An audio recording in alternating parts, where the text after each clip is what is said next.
I still remember the exact feeling that morning, the moment I held the keys to my new country house in my hand. You know when something feels so unreal, so much like a dream, that you keep blinking just to check if it's real? That was me, standing outside a place I had only imagined in my head for years. And now it was mine. Completely mine. For as long as I can remember, I'd wanted a quiet little retreat away from the endless noise of the city. Don't get me wrong, I had my share of good times in the city. But after years of constant traffic, car horns, late-night sirens, and neighbors who seemed to think midnight was the perfect time to test their karaoke skills, I was done. I wanted peace. I wanted silence. I wanted to wake up to bird song instead of alarms, to fresh air instead of exhaust fumes. The country house seemed to promise all of that and more. It stood at the end of a narrow gravel road, hidden behind a line of tall oak trees that swayed like watchful guardians. The first time I drove down that road, my heart raced with anticipation. And when I saw the house, a charming old structure with whitewashed walls, green shutters, and a wide porch, I knew instantly this was it. This was where I would breathe again. I stepped out of the car and closed my eyes for a moment just to listen. The silence was so thick, so complete, that I could actually hear the rustle of leaves, the distant call of a crow, and even the sound of my own breathing. My soul sighed in relief. This was what I had been craving. Inside, the house smelled faintly of polished wood and lavender, like it had been waiting patiently for someone to love it again. There were creaky floorboards that groaned under my feet, but I didn't mind. It gave the place character. The sunlight spilled through the windows in warm golden pools, landing on old furniture that I was eager to replace with my own touch. Every room had possibilities of warmth, coziness, and peace. I walked from room to room, already imagining where I'd place the bookshelves, how I'd hang curtains and where my favorite chair would go.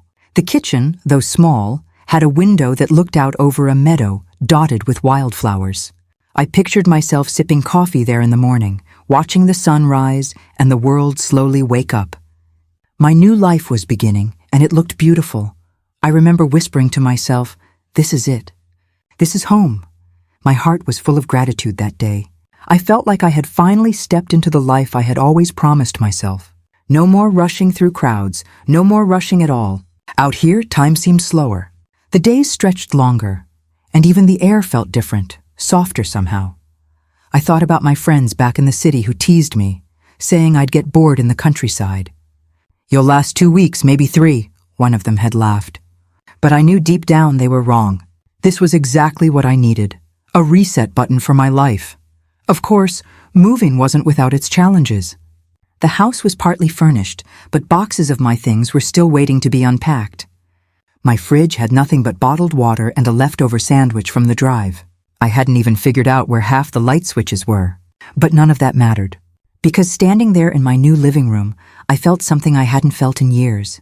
Pure peace. I remember thinking that the first night in the house would be magical. Just me, wrapped in a blanket, sipping tea, maybe listening to some soft music while the stars shone outside. I was already picturing myself curled up with a book by the fireplace, my cat asleep at my feet. It was the perfect vision of solitude and serenity. I leaned against the window frame and gazed out at the land that stretched endlessly before me. Fields, trees, rolling hills, it all belonged to me now. My heart swelled with a mix of pride and disbelief. I had made this happen. After years of dreaming, saving, and searching, here I was. But then, just as I was soaking in that perfect moment, my phone rang. I smiled when I saw the caller ID. It was my daughter. I thought she was calling to congratulate me again, maybe to ask for a video tour of the house. I picked up with a cheerful tone, ready to tell her how happy I was, how peaceful it all felt, how this was the start of something new and beautiful. I had no idea that her next sentence would change the entire course of my day, and maybe my entire idea of what this house would mean for me. The moment I heard my daughter's voice on the other end, I felt that familiar rush of warmth. You know how it is, no matter how old they get, when your child calls, your heart softens. She sounded excited, almost giddy. "Mom," she said, her voice bubbling with energy. "We're so happy for you. Guess what? In an hour, we'll be there.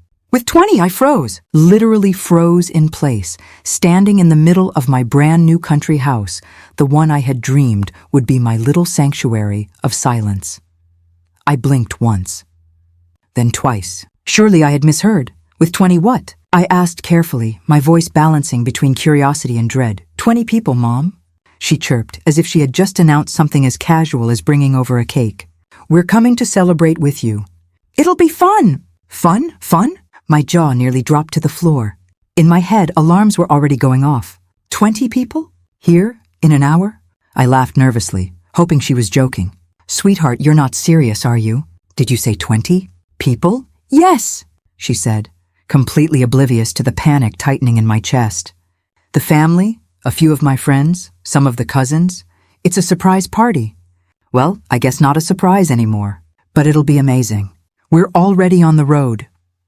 I must have looked like a statue at that moment, phone pressed to my ear, staring blankly out the window at the peaceful countryside that was about to be shattered.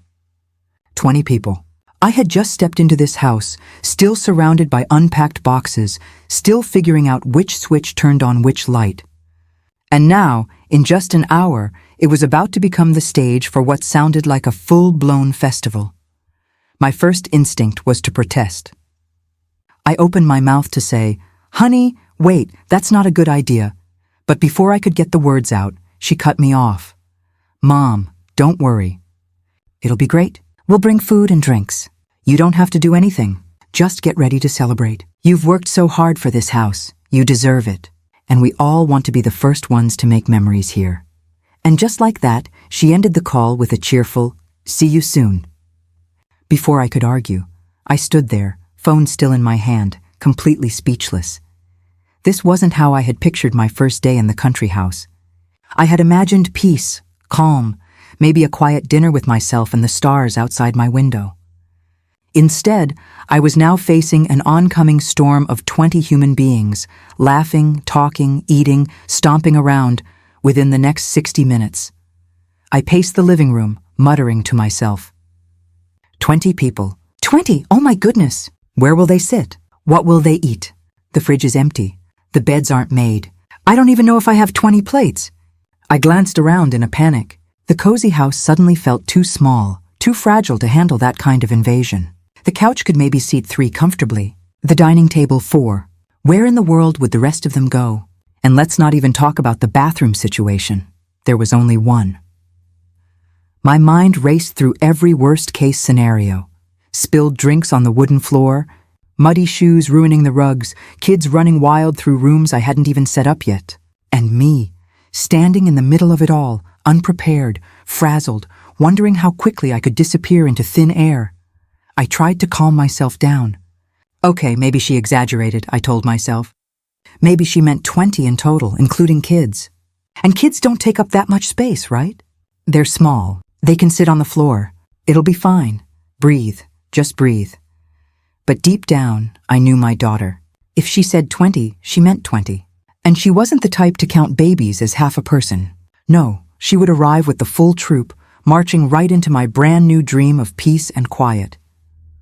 I sank onto the couch and buried my face in my hands. What a twist of fate. Here I was, thinking I had escaped the chaos of the city, only to have it follow me right into the countryside in the form of 20 unexpected guests. Still, a tiny part of me smiled at her enthusiasm. She was happy for me. She wanted to celebrate this new chapter with me, and maybe, just maybe, it wouldn't be as disastrous as I imagined. But then again, I only had an hour to somehow make this house look presentable, to at least clear the boxes off the floor, to create an illusion of being ready for a crowd I didn't invite. I glanced at the clock. Tick-tock, tick-tock. My heart thudded in sync with every passing second. All right, I whispered to myself, pushing off the couch with determination. If they're coming, I need to move fast. Time to make this house look like it's guest-ready, even if it kills me. And with that, I jumped into action. The moment I hung up the phone, I stared at the clock on the wall as if it were mocking me. 60 minutes. That was all I had to transform this half-unpacked, dusty, echoing old house into something that could, By some miracle, host 20 people. I took a deep breath, squared my shoulders, and muttered to myself like a coach before a big game. All right, you can do this, just don't think too hard about the number 20. Easier said than done. I looked around. Boxes everywhere. My living room looked less like a cozy country retreat and more like a warehouse after a truck delivery. Stacks of books, unopened kitchenware, random labeled cartons, fragile, winter clothes, misc. The sight alone gave me hives. First task, clear the battlefield. I grabbed the nearest box and shoved it into the hallway. Then another. Each one felt like it weighed more than me, but adrenaline carried me through. I was on a mission. Within 15 minutes, I had managed to create at least a small walking path through the living room. Sure, the hallway now looked like an obstacle course, but hey, out of sight, out of mind, right? Next, the furniture. I had one couch, 2 mismatched chairs, and a coffee table. Hardly enough to seat 20 people, unless they all agreed to sit on each other's laps. I dragged a couple of kitchen stools into the living room, wincing at the sound of wood scraping against the floor. Then I eyed the old trunk in the corner. Well, it's flat enough to sit on. I pushed it forward, nearly toppling over in the process, but managed to wedge it near the coffee table. Seating problem solved, kind of. By now I was sweating. My vision blurred from the frantic pace, but I pressed on. The kitchen was next. I opened the fridge and almost burst out laughing, or crying. Inside, there was 1 bottle of water, half a carton of milk that had probably expired, and that sad little sandwich from the drive. That was it? Perfect, I muttered sarcastically. Absolutely perfect. But then I remembered my daughter's words. We'll bring food and drinks. Maybe, just maybe, that problem would solve itself. Still, I couldn't let 20 people walk into a kitchen that looked abandoned. I tore open boxes labeled kitchen and frantically started unpacking. Plates, mugs, forks, spoons, they clattered onto counters like a mini avalanche. I wiped them down quickly, praying no one would notice if I missed a spot. I stacked plates in uneven piles, shoved utensils into a drawer, and lined up mismatched glasses like soldiers on parade. Then, the realization hit me. The floor. The wooden floor was covered in dust from moving. I hadn't gotten around to mopping yet. If 20 people stomped through here with shoes, the place would look like a pigsty. I yanked out the broom and started sweeping like a woman possessed. Dust bunnies flew into the air, making me sneeze, but I kept going. After a few minutes, I swapped the broom for a mop, dragging it back and forth like I was polishing a ballroom for a royal dance. By the end, the floor gleamed, or at least it no longer crunched when I walked on it. Progress. With 30 minutes left, I turned my attention to the bathroom. Oh, the bathroom. 1 small sink, 1 toilet, 1 shower, and now the responsibility of serving 20 guests. I scrubbed the sink, wiped the mirror, and replaced the old towel with a fresh one. Then I lit a lavender candle, hoping the scent would disguise any shortcomings. 20 minutes left. I dashed upstairs, made my bed neatly, and threw a blanket over the guest room bed. No time for perfection, just the illusion of it. The rest of the upstairs rooms remained closed with a silent prayer. Please, please don't let anyone wander in there. By the time I returned downstairs, I looked like I had run a marathon. My hair clung to my forehead, my shirt was damp, and my hands ached. But the house was at least halfway presentable. I plopped onto the couch for a split second, catching my breath, when my mind screamed at me. Snacks. Even if my daughter brought food, I couldn't let the guests arrive to an empty table. That would look horrible. I sprinted back to the kitchen and opened cabinets. Luckily, I had tossed a few emergency items into a bag during the move. Chips, a jar of peanuts, and some cookies. I dumped them into bowls, trying to make them look intentional instead of desperate. Finally, with 5 minutes to spare, I stood in the middle of the living room and surveyed my work. It wasn't perfect, not even close. But compared to how it looked an hour ago, it was a miracle. My chest puffed with a little pride. Maybe I can actually pull this off, I thought. Maybe it won't be so bad after all. And then, just as that hopeful thought crossed my mind, I heard it. The unmistakable crunch of tires on gravel outside. I froze. My heart skipped a beat. The first car had arrived. The sound of tires crunching on gravel outside was like thunder in my chest. My heart leapt, my stomach flipped, and every muscle in my body tensed. This was it. The calm before the storm was officially over. I tiptoed to the window like a guilty teenager sneaking a peek, pressing my face against the glass. And there it was, the first car, slowly rolling up the driveway, headlights bouncing off the trees. It was shiny, red, and packed to the brim. I could already see silhouettes through the windows, far too many for one car. My eyes widened. How many did they fit in there? 6? 7? I swear I even saw a balloon float up from the back seat. The car came to a stop, and the doors burst open like a clown car at the circus. One after another, people spilled out. My daughter was the first, waving her arms excitedly. "Mom!" she yelled, her voice carrying across the yard. "We're here!" Behind her came two of her friends, both balancing boxes and grocery bags. Then out popped my nephew, followed by his little brother, who was already running toward the porch with the speed of a cheetah. I stood frozen, my hand gripping the curtain, whispering to myself, "Oh no, oh no, oh no!" Within seconds, more cars appeared behind the first one. 1, 2, 3, each pulling into the driveway as if my home had suddenly turned into a free parking lot. The gravel crackled non-stop under the weight of tires, and with each slam of a car door, my heart sank further. The peace of the countryside, the chirping birds, the gentle breeze, was gone. Now there was shouting, laughter, car horns honking for no reason.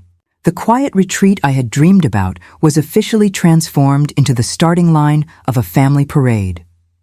I opened the front door slowly, plastering on what I hoped looked like a welcoming smile.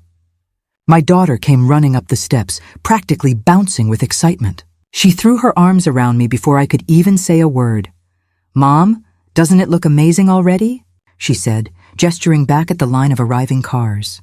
"This is going to be the best housewarming ever." "Housewarming?" I croaked. "Sweetheart, I didn't even—" But she was gone before I could finish, running back to help unload the car. Bags, boxes, coolers. Suddenly, my porch was filling with items I hadn't asked for but apparently now owned. People began climbing the steps behind her, greeting me with hugs, loud voices, and the unmistakable smell of barbecue sauce. "Congratulations!" shouted my cousin, clapping me on the back so hard I nearly stumbled forward. "You finally did it," said my sister-in-law, kissing me on the cheek while balancing a tray of cupcakes in her other hand. Before I could respond, 3 kids rushed past me into the house, their shoes thumping against the freshly mopped floor. My heart broke a little as I watched muddy footprints instantly appear. I tried to keep smiling, nodding politely as more and more bodies flooded through the door. It was like standing in front of a tidal wave, powerless to stop it. I lost track of who had arrived, how many were inside, and what they were carrying. Every time I thought the stream of guests had ended, another car would pull up, spilling out another family, another cooler, another hyperactive child. Inside, the noise level rose like a crescendo. Laughter, greetings, people calling out names. It echoed through the house, bouncing off the bare walls I had once imagined would hold peaceful silence. My living room, which an hour ago had been carefully arranged with makeshift seating, was now overflowing. Chairs scraped against the floor as people claimed spots, while others plopped themselves onto the trunk or the edge of the coffee table. "Wow, cozy place you got here," one of my daughter's friends said, settling onto my couch with a plate of chips already in hand. Cozy. That was one word for it. I called it overcrowded. I tried to move through the sea of bodies, offering stiff smiles, shaking hands, answering questions about the house.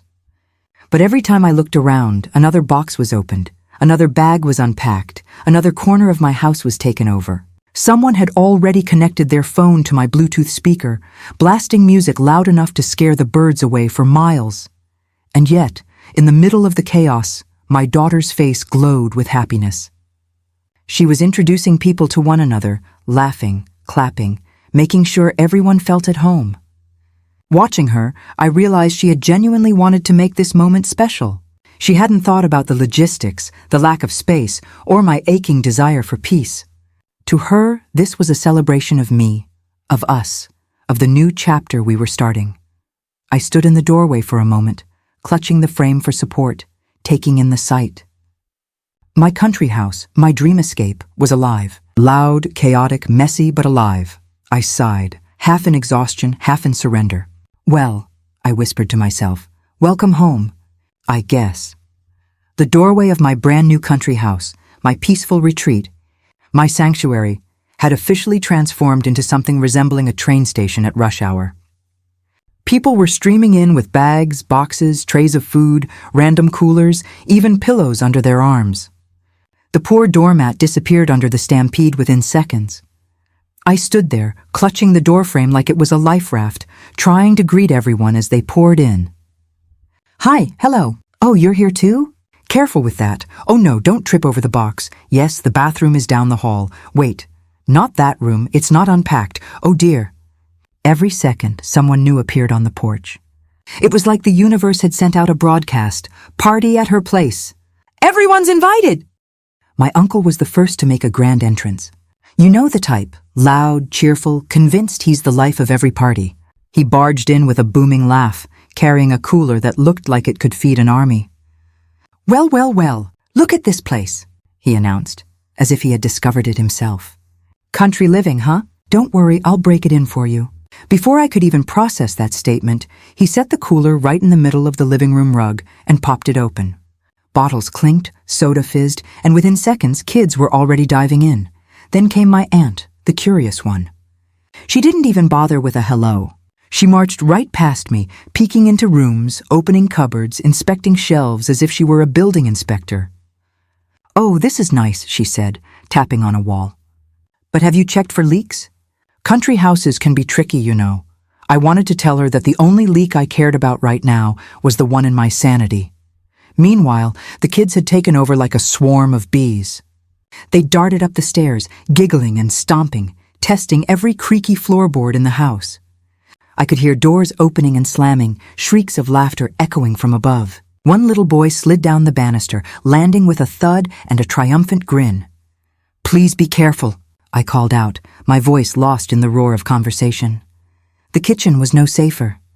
My daughter and her friends had already piled bags of groceries onto the counter, covering every available inch of space. Someone plugged in a blender, another was chopping vegetables, and before I knew it, my spotless counters looked like a cooking show gone wrong.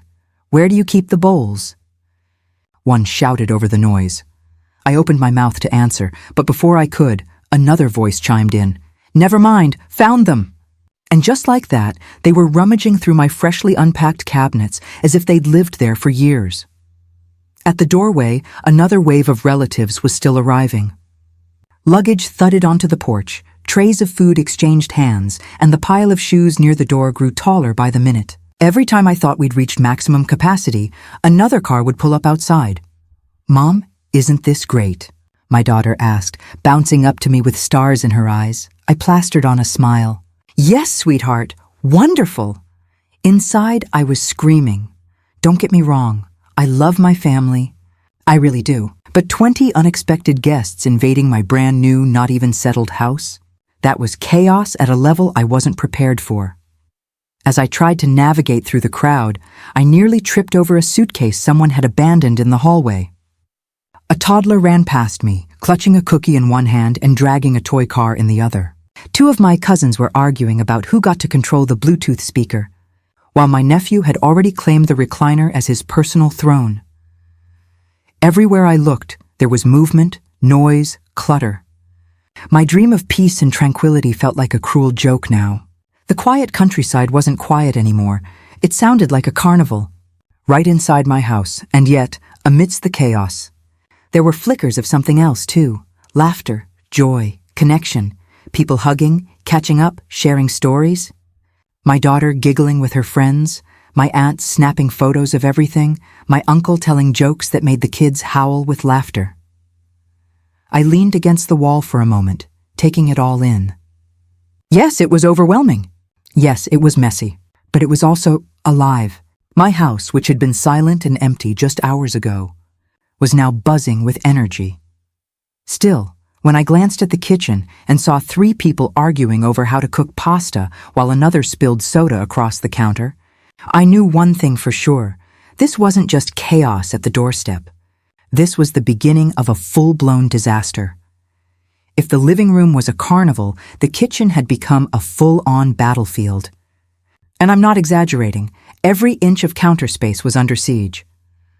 The first thing I noticed when I walked in was the noise. Pots clanged, spoons scraped, the blender whirred, and voices overlapped in a chaotic symphony. It was as if 20 different cooking shows were airing at the same time, all inside my kitchen. "Where's the salt?" Someone shouted. "Who moved the knives?" Another barked. I said I needed boiling water, not lukewarm.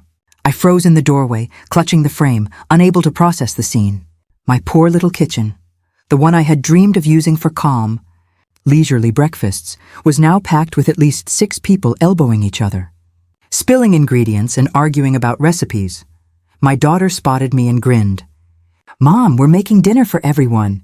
Isn't this amazing?" I opened my mouth to reply, but my eyes caught something horrifying. My uncle attempting to light the barbecue grill inside the kitchen doorway. Smoke was already curling toward the ceiling. "Wait, wait, wait," I yelled, rushing forward. "Outside! Outside!" He looked at me with the innocence of a schoolboy caught red-handed. "Oh, right, good idea." He shuffled sheepishly toward the porch, grill in tow, leaving a faint trail of smoke behind him. I sighed, grabbing a dish towel to fan the air. Just as I turned back, I heard the unmistakable sound of liquid hitting the floor. My cousin had dropped a full bottle of soda, and it exploded like a geyser, fizz spraying everywhere, on the cabinets, across the counters, and straight onto my freshly mopped floor. "Oops," she said with a giggle, holding the empty bottle like a crime weapon.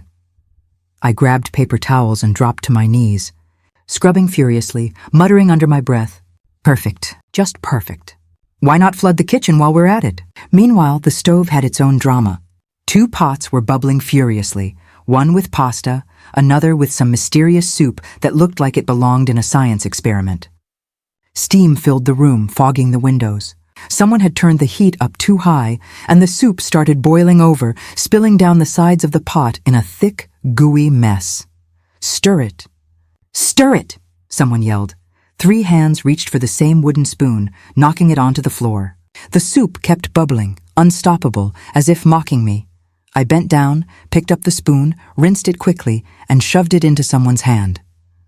"Stir, please, before it explodes!" And then, because chaos loves company, the blender chose that exact moment to betray us. One of my daughter's friends had filled it to the brim with some smoothie concoction, bananas, strawberries, maybe yogurt, and forgotten to put the lid on properly. The second she hit the button, the machine roared to life, and pink smoothie shot straight into the air like a fountain. Splat! On the cabinets. Splat! On the floor. Splat! Across my shirt. I just stood there dripping in smoothie, frozen in disbelief. My kitchen had turned into a Jackson Pollock painting. The kids, of course, thought it was hilarious. They squealed with laughter, pointing at me as if I were part of the entertainment. My daughter grabbed a towel and rushed over, trying to wipe me down. "Sorry, Mom. It's just...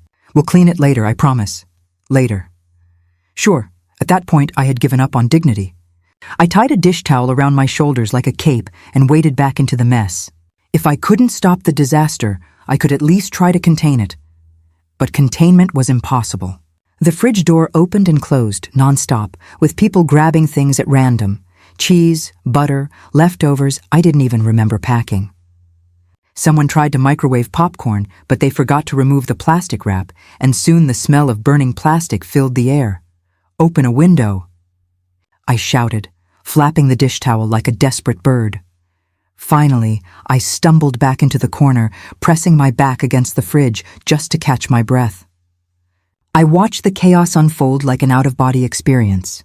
My family, loud, messy, unstoppable, was cooking up a storm. My poor kitchen groaned under the weight of their enthusiasm. And then, as if to crown the madness, my uncle returned from outside, proudly carrying the barbecue grill now properly lit. Smoke followed him like a cloak. He plopped it down right at the back door and shouted, "Dinner is served!" At that moment I laughed. I couldn't help it. A hysterical, borderline maniacal laugh escaped me.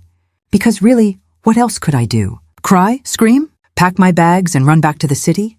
No. All I could do was laugh at the absurdity of it all. My dream kitchen, my quiet retreat, my vision of solitude. It was gone. In its place, I had chaos, clutter, and a smoothie stain I wasn't sure would ever come out of my shirt.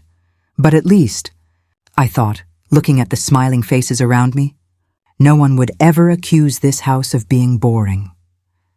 By the time the sun dipped below the hills, my country house looked like it had hosted a music festival.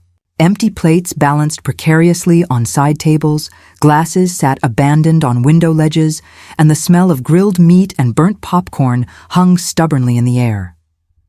The kitchen was a war zone I didn't dare re-enter, but the strangest thing was, I wasn't panicking anymore. I was exhausted, yes, sticky, definitely, but panic had somehow melted into something else. Amusement, maybe? Or disbelief? I couldn't quite tell. All I knew was that my quiet country house had been fully broken in within a matter of hours. Nightfall in the countryside was supposed to be calm, with crickets chirping and stars twinkling against a velvet sky. I had pictured myself curled up with a book, sipping tea, listening to the soft breeze outside. Instead, I was sitting in my new living room, surrounded by 20 loud, happy people, the Bluetooth speaker blasting music, and kids turning the staircase into a stage for impromptu performances. "Ladies and gentlemen," one of my nephews announced, bowing dramatically at the bottom of the stairs. "For tonight's entertainment, we present the Cousin Talent Show." The crowd of relatives roared with approval. I groaned. Sure enough, one by one, the kids lined up to perform. Some sang, some danced, one tried juggling with apples and nearly broke a lamp. The adults clapped, cheered, and filmed everything on their phones like proud paparazzi. My uncle even joined in, attempting a breakdance move that ended with him lying on the floor clutching his back. "Don't worry," he wheezed, giving us a thumbs up.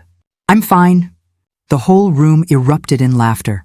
I leaned back into the couch cushions, half smiling despite myself. This wasn't the peaceful night I dreamed of, but it was alive. Of course, nightfall also brought a whole new set of problems, like where on earth everyone was supposed to sleep. My house had 3 bedrooms, 3, and there were 20 people. I watched as the inevitable negotiations began. I'm not sharing with her. "She kicks in her sleep." "Well, I'm not sleeping on the floor again." "Why can't we just stay up all night?"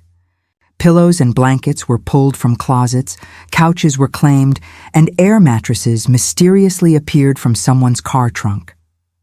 By the end of it, my once spacious living room looked like a refugee camp. Kids piled together in sleeping bags, adults sprawled on couches, and one cousin decided he was perfectly comfortable in the bathtub. I shook my head, stepping over a tangle of blankets to get to the kitchen. I needed water, badly, but even in the kitchen, there was no escape. 2 of my aunts were huddled together at the counter, gossiping in hushed voices, but somehow still loud enough for the whole house to hear. They didn't even pause when I walked in, except to ask me if I had more cookies. I handed them a box from the pantry and retreated. Back in the living room, the lights had been dimmed, but the noise had not. Someone had found the guitar, and now there was a sing-along happening.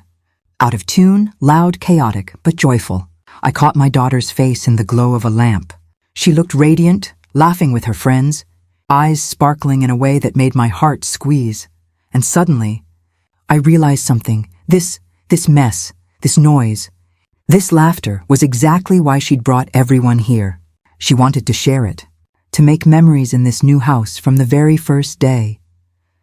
I sighed, letting myself sink deeper into the couch, surrendering to it. Maybe I had lost my quiet countryside evening. Maybe the stars would have to wait. But in exchange, I had gained a living room full of life and love. Around midnight, the house finally began to settle. The kids dozed off in a pile, the guitar went quiet, and even the gossip faded to murmurs. The only sounds were soft snores and the occasional creak of the old country house adjusting to its new role as a family inn. I tiptoed through the mess, picking up a plate here, a glass there, just enough so I wouldn't trip in the dark. I stood at the front door for a moment, peering out into the night. The stars were still there, glittering, calm, indifferent to the chaos inside my house. And for the first time that day, I smiled without any trace of panic. Yes, this house was never going to be the quiet retreat I had imagined. But maybe, just maybe, it was something better. If I thought the country house was noisy at night, morning proved me wrong. The very first sound I heard wasn't birds chirping or the peaceful rustle of leaves. It was a rooster. Loud, insistent, and perched somewhere far too close to my bedroom window. I groaned, pulled the blanket over my head, and tried to pretend I was still in the city where roosters were just pictures in children's books. But then came the thundering of feet. Kids running down the hallway like a stampede, shrieking with the kind of energy only children have at 7 in the morning. Doors slammed, laughter echoed, and I knew my chance of sleeping in was gone forever. I dragged myself out of bed, stepping carefully over a sleeping cousin sprawled on the floor outside my door. My living room looked like a battlefield, blankets tangled everywhere, pillows tossed aside, and at least 2 kids still snoring in the middle of the chaos. In the kitchen, things were no better. Someone had already started the kettle, but it was whistling angrily because no one was paying attention to it. My uncle was rummaging through the fridge again, pulling out leftover barbecue like it was breakfast, and 3 different people were arguing over who got to use the bathroom first. "Morning," my daughter chirped, appearing in front of me far too cheerful for this hour. We were just about to make tea. "Do you have sugar?" I rubbed my temples. Somewhere, maybe, if it hasn't already been stolen. Within seconds, there were at least 6 mugs on the counter, each demanding tea or coffee, and none of them labeled. I tried to help, but by the time I poured water into one, someone else had already added milk to another, and the whole process turned into a guessing game of whose mug is this? Then came the bathroom drama. With 20 people in the house and only 2 bathrooms, it was bound to happen. A line formed down the hallway, kids bouncing impatiently, adults sighing loudly, and someone shouting through the door, "Hurry up! Other people need to use it too." At one point, a cousin marched up to me, holding a towel like it was evidence. "Auntie, who took my slippers?" "I left them right here and now they're gone." Before I could answer, another cousin called out from the stairs, "I found them! But I'm wearing them now." And off they went, chasing each other like it was a cartoon skit. The morning madness peaked when someone decided to fry eggs. The pan sizzled, oil splattered, and soon the kitchen smelled like a diner. But of course, one egg slipped, landing on the floor with a sad splat. As I bent down to clean it, another egg followed, narrowly missing my hand. At that moment, I gave up trying to keep order. The house had its own rhythm now, its own energy, and I was just along for the ride. Yet, in between the chaos, there were small moments that softened me. My daughter giggling with her friends as they buttered toast. My aunt humming as she poured tea. My nephew proudly announcing he'd brushed his teeth without anyone reminding him. I stood back, leaning against the kitchen counter, and let it wash over me. Yes, it was messy. Yes, it was loud. But there was something beautiful about a house that was full from the moment the sun rose. Later, when the tea was finally made and the bathroom line had shortened, everyone gathered around the living room again, mugs in hand, hair sticking up in every direction. People were yawning, chatting, sharing biscuits, and laughing about the previous night's talent show. I caught myself smiling as I looked around the room. This wasn't how I had pictured life in my country house, but maybe that was the point. Morning madness, I realized, was just another kind of joy. And if my house was destined to be noisy, crowded, and a little bit chaotic, maybe I could learn to love it. After the whirlwind of breakfast and the bathroom Olympics, I knew I had to get everyone out of the house before the walls themselves started begging for mercy. The air inside felt thick with chatter, laughter, and the faint smell of fried eggs clinging stubbornly to every surface. So I clapped my hands like a camp counselor and declared, "All right, everyone. Shoes on, we're going for a walk." 20 pairs of eyes turned toward me, blinking as if I'd just announced we were hiking to the moon. But before anyone could protest, my daughter jumped in. "Yes, let's explore. You're going to love it, guys. The countryside is amazing here." That was all it took. Within minutes, a herd of relatives was gathering jackets, hats, scarves, and in one case, an umbrella, despite the fact that the sky was as blue as a postcard. The pile of shoes at the door turned into a battlefield. "These are mine." No, those are left foot and right foot of my pair. Whose sock is this? It doesn't even match. It took at least 10 minutes to sort out footwear, but eventually we spilled out of the front door like a flood breaking through a dam. And just like that, the chaos of the house poured into the serenity of the countryside. The moment we stepped outside, I felt a wave of relief. The air was crisp and fresh, carrying the scent of pine and earth, so different from the smoky clutter indoors. The open fields stretched before us, rolling gently toward the horizon, framed by clusters of trees that looked like they'd been waiting centuries to be admired. Of course, my family immediately ruined the serenity, but in the most lovable way. The kids ran ahead, shrieking with joy, chasing each other through the grass. My uncle tried to join them, but gave up after 30 seconds, gasping for breath and declaring, "The countryside air is too pure. My city lungs can't handle it." My aunt, ever the curious one, wandered off the path to examine wildflowers. "Look at this. Are these edible?" she asked, holding up a handful of blossoms. "Please don't eat the landscaping," I begged. The teenagers pulled out their phones, attempting to capture aesthetic countryside selfies, while one cousin whined that there was no Wi-Fi. "Nature doesn't need Wi-Fi," I said firmly, though I was secretly missing it myself. We followed a winding trail that led past a cluster of tall oak trees, their leaves whispering in the breeze. Every few steps, someone pointed something out: birds swooping above us, a rabbit darting across the path, even a cow lazily chewing in the distance. The kids squealed like they'd just discovered a zoo. "Can we pet it?" one asked, running toward the fence. "Absolutely not," I called back. "That cow is bigger than you are." The further we walked, the lighter I felt. The house with its chaos and noise faded into the background. Here, under the wide sky, the noise turned into something different, playful, free, softened by the space around us. The laughter didn't echo off walls, but drifted into the air, blending with the sounds of the countryside. At one point, we reached a little brook, water trickling gently over stones.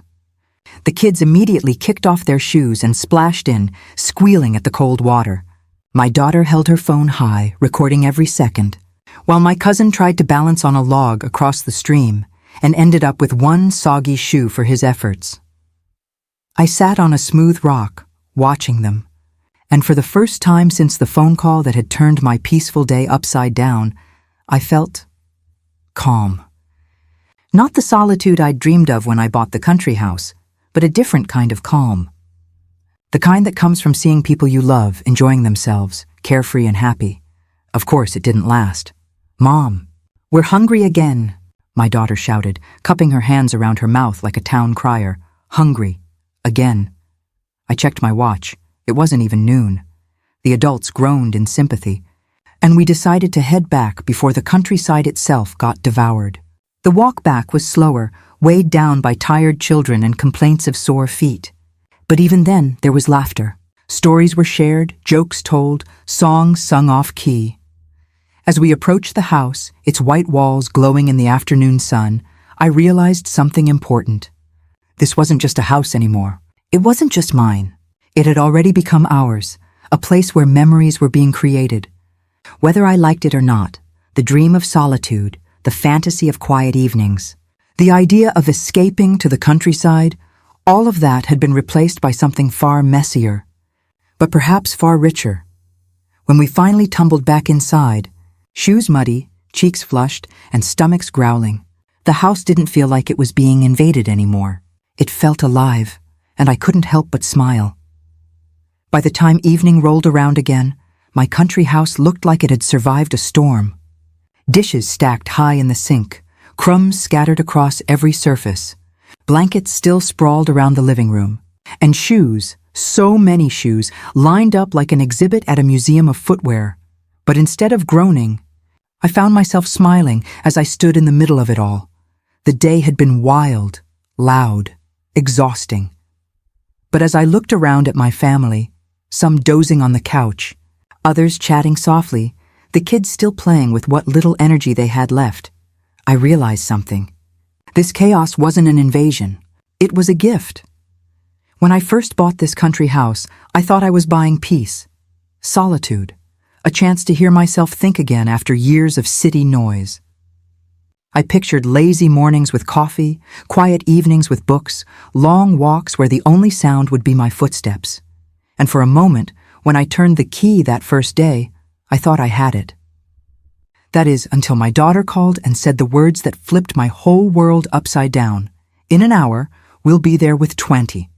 I panicked. Of course I did. Who wouldn't? 20 unexpected guests in a house that wasn't even unpacked yet? It felt like a nightmare come true. But here I was, 24 hours later, standing in the same house, no longer panicking. Tired, yes. Overwhelmed, definitely. But underneath it all was something I hadn't expected. Warmth. I realized that peace doesn't always come from silence. Sometimes it comes from laughter bouncing off the walls, from children racing up the stairs, from family cramming into the kitchen and turning it into a circus. I thought I wanted stillness. But maybe what I really needed was connection. And this house, this beautiful, imperfect, noisy house, had given it to me. I watched my daughter across the room, curled up with her friends, giggling over some inside joke. She looked so happy, so alive. And in that moment, I understood why she had brought everyone here. She wasn't trying to ruin my peace. She was trying to fill the house with life, to christen it in her own way, with love and laughter. Maybe the universe knew better than I did. Maybe I needed this reminder that a home isn't just walls and windows or even the quiet it provides. A home is the people who gather inside it, the memories created, the stories shared. Yes, I'll admit it, when the blender exploded smoothie all over my shirt, or when eggs splattered across my kitchen floor, or when I couldn't hear myself think over the noise of 20 voices talking at once. I thought I might lose my mind, but when I lay in bed that night, listening to the soft snores and shifting bodies all around the house, I didn't feel angry. I felt grateful. Grateful that my house had been filled with love from the very first day. Tomorrow, they'll pack up. They'll take their bags, their laughter, their endless energy, and drive back to the city. And I'll finally get that quiet I thought I wanted so badly. But I already know it won't feel the same. The silence will feel too big, too empty, because the truth is, this house may never be just mine. It belongs to every person who steps inside, leaves a shoe by the door, shares a meal in the kitchen, or laughs so hard the walls themselves seem to echo it back. And I wouldn't have it any other way. So yes, I moved into a country house. I thought I was buying peace and quiet, but what I really got was something better. Love, noise, chaos, family, and the lesson I'll carry with me forever. A house is only quiet until it's filled with life. And life, no matter how messy, is the greatest gift of all.